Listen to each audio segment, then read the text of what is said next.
प्रभु यीशु ख्रीष्टर बहुमूल्य नाम आपण प्रत्येक को अमृतमान कार्यक्रम को स्वागत करने सहित मोर ख्रीष्टीय प्रेम नमस्कार जनाए। आज जो वाक्य को आम ध्यान करने को जाऊँ तार प्रसंगटी हूँ उन्नति प्रभुंक ठारू आसे। उन्नति प्रभुंक ठारू आसे। वाक्य को जीवा पूर्व गोटे अनुरोध करी जदि आपण मैंने आम चैनल को सब्सक्राइब करना दयाक सब्सक्राइब करनी परवर्ती समय आम सहित जोड़ी हूँ एवं ये वाक्यर अंशी हवा सहित अन्य मान को शेयर करूँ जपरी अन्य माने वाक्य पाइबे एवं प्रभुंकर आशीर्वाद लाभ करेंगे। आज वाक्य को जीवा आज जो अंश आम पाठ करने को जाऊँ तो आपने पाइबे गीत संगीता 75 गीत तार 6 पद एवं 7 पद। गीत संगीता 75 गीत तार 6 पद एवं 7 पद लिखा जाए। कारण पूर्व दिगरु कि पश्चिम दिगरु कि बा दक्षिण दिगरु उन्नति आसे नाही, मात्र परमेश्वर विचारकर्ता अटंती। से एक को अवनत और अन्य को उन्नत करती। यह आसपर गीत। एठारे आसप आम मानकर उन्नति विषय लिखती। आसप होउचंती दाऊदंकर संगीत दल बा कॉयर लीडर। उन्नति प्रत्येक मनुष्यर मूल लक्ष्य। आम जगत रे बास करने समय सर्वदा निजर और निजर संतान मानकर उन्नति चाहिए था। उन्नति पाइबा पाए आमे अनेक किछि उपाय मध्य करि थाओ, किंतु एठारे गीत रचक लेखन्ति पूर्व दिगरु किंबा पश्चिम दिगरु कि बा दक्षिण दिगरु उन्नति आसे नाही। आमानकर परमेश्वर प्रकृत विचारकर्ता अटंती। से ही जन को उन्नत और अन्य जन को अवनत करांती। यार अर्थ यही जगत आमको उन्नति दिए नहीं, कौन से व्यक्ति आमको उन्नति दियंती नहीं, बरं ईश्वर ठारू उन्नति आसी थाए। आमानक मध्य अनेक एपरी थिबे जो माने कार्य कम करती किंतु सर्वदा निजर उपरिस्थंकर सेवा बेसी करती। निज उपरिस्थ को खुशी कराती। अनेक सान पिला माने अछंती जो माने निज क्लास टीचर को सर्वदा प्रसन्न कराती। टीचर मान को दृष्टि से माने बहुत भल पिला हेबार नाटक मध्य करती। आम माने चाहूँ अन्य माने आमर कथबार्ता और व्यवहार को आमको उन्नति दियंतु। किंतु प्रभुंक वाक्य कौन शिखाए? वाक्य कुहे आम जीवन रे जो उन्नति अच्छी ताहा मनुष्य मान हाथ में नहीं। अनेक समय आमे भावी थाओ मते आगो को नेबारे मते उन्नति कराइबारे मोर सहायकारी केही नहीं।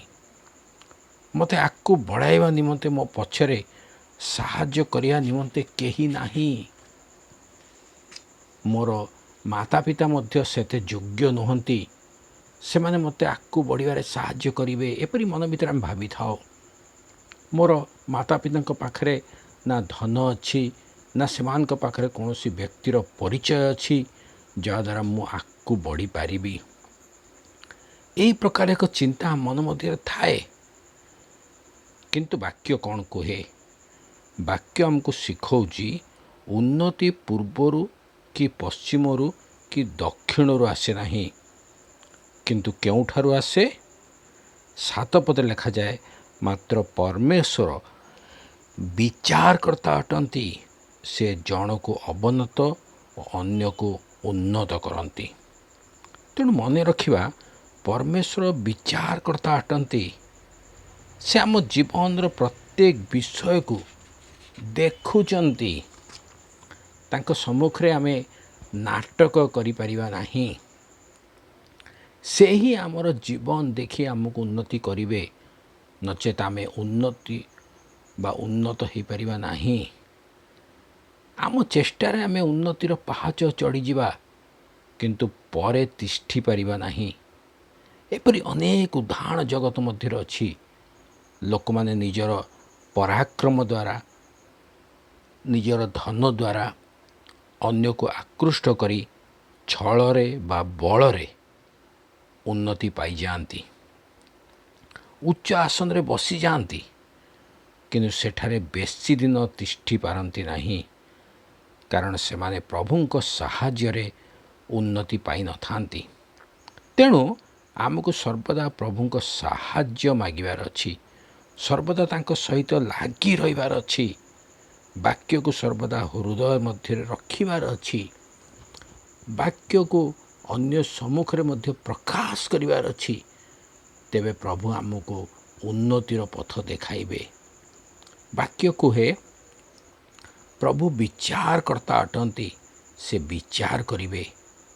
ଯଦି ଆମେ ପ୍ରାର୍ଥନା କରୁନାହୁଁ, ବାକ୍ୟ ଅଧ୍ୟୟନ କରୁନାହୁଁ, ମଣ୍ଡଳୀକୁ ଉପାସନା ନିମନ୍ତେ ଯାଉଛୁ ସତ, କିନ୍ତୁ ବାକ୍ୟ ସଞ୍ଚୟ ହୃଦୟ ଭିତରେ କରିନାହୁଁ କିମ୍ବା ହୃଦୟକୁ ପରିଷ୍କାର କରିନାହୁଁ, ପ୍ରଭୁ କେଉଁ ପ୍ରକାରର ବିଚାର କରିବେ? ପ୍ରଥମ ସାମୁଏଲ 2 ପର୍ବ ତାର 30 ପଦ ଲେଖାଯାଏ। ଏଠାରେ ପ୍ରଭୁ କହନ୍ତି, ଯେଉଁମାନେ ଆମର ଗୌରବ କରନ୍ତି ଆମ୍ଭେ ସେମାନଙ୍କର ଗୌରବ କରିବା, ମାତ୍ର ଯେଉଁମାନେ ଆମକୁ ତୁଚ୍ଛ ଜ୍ଞାନ କରନ୍ତି ସେମାନେ ଲଘୁ ଜ୍ଞାନ କରାଯିବେ। ଏହାର ଅର୍ଥ, ଯଦି ଆମେ ପ୍ରଭୁଙ୍କର ବାକ୍ୟ ବା ଆଜ୍ଞା ଅନୁସାରେ ଜୀବନ କାଟୁଛୁ, ତେବେ ଆମେ ପରମେଶ୍ୱରଙ୍କୁ ଗୌରବ କରୁଅଛୁ। ପ୍ରଭୁ ଶିଖାଇଥିବା ପଥରେ ଆମେ ଚାଲୁଅଛୁ। ବାକ୍ୟ କୁହେ, ଯଦି ଆମେ ପ୍ରଭୁଙ୍କୁ ଗୌରବ କରୁଛୁ, ସେ ମଧ୍ୟ ଆମକୁ ଗୌରବ ଦେବେ। ଏ ଜଗତରେ ବଞ୍ଚିଥିବା ଯାଏଁ ଆମେ ସର୍ବତ୍ର ଗୌରବାନ୍ୱିତ ହେଉଥିବା, କିନ୍ତୁ ଯଦି ଆମେ ବାକ୍ୟକୁ ତୁଚ୍ଛ କରୁ, ବାକ୍ୟ ଅନୁସାରେ ଜୀବନ କାଟୁନାହୁଁ, ପ୍ରଭୁ ମଧ୍ୟ ଆମକୁ ତୁଚ୍ଛ କରିଦେବେ। ବାଇବେଲରେ ଅନେକ ଉଦାହରଣ ରହିଅଛି। ଯୋସେଫ, ଦାଉଦ, ଦାନିଏଲ, ଏମାନେ ସମସ୍ତେ ଏପରି ବ୍ୟକ୍ତିତ୍ୱ ଯେଉଁମାନେ ସାଧାରଣ ମନୁଷ୍ୟ ଭାବରେ ଜୀବନକୁ ଆରମ୍ଭ କଲେ, କିନ୍ତୁ ପରବର୍ତ୍ତୀ ସମୟରେ ପ୍ରଭୁ ସେମାନଙ୍କୁ ଉନ୍ନତ କଲେ। ଯୋସେଫ ବାଲ୍ୟକାଳରୁ ତାଡ଼ନା ପାଇଲେ, କିନ୍ତୁ ସେ ପ୍ରଭୁଙ୍କୁ ଛାଡ଼ିଲେ ନାହିଁ। ତେଣୁ ଜଣେ ରାଜାଙ୍କ ଘରେ ଥିବା ସ୍ଥାନରେ ଯାଇ ସେ ବସିଲେ। ଦାନିଏଲ ମଧ୍ୟ ପ୍ରଭୁଙ୍କୁ ଧରି ଚାଲୁଥିଲେ। ତାଙ୍କ ସହିତ ତାଙ୍କର ପିତାମାତା କେହି ନାହାନ୍ତି। ସେ ଚାହିଁଥିଲେ ରାଜାଙ୍କର ଦିଆଯାଇଥିବା ଭୋଜନ ଖାଇପାରିଥାନ୍ତେ, ରାଜାଙ୍କଠାରୁ ଉନ୍ନତି ପାଇପାରିଥାନ୍ତେ, କିନ୍ତୁ ସେ କହୁଛନ୍ତି, ମୁଁ ବ୍ୟବସ୍ଥାକୁ ଧରି ଚାଲିବି, ମୁଁ ନିଜର ଶରୀରକୁ ଅପବିତ୍ର କରିବି ନାହିଁ। ସେ ରାଜାଙ୍କର ନିୟମକୁ ଭାଙ୍ଗୁଛନ୍ତି, ସେ ଭୋଜନକୁ ସେ ଖାଉନାହାନ୍ତି। କେତେ ସାହସ ସେ ଦେଖାଇଛନ୍ତି।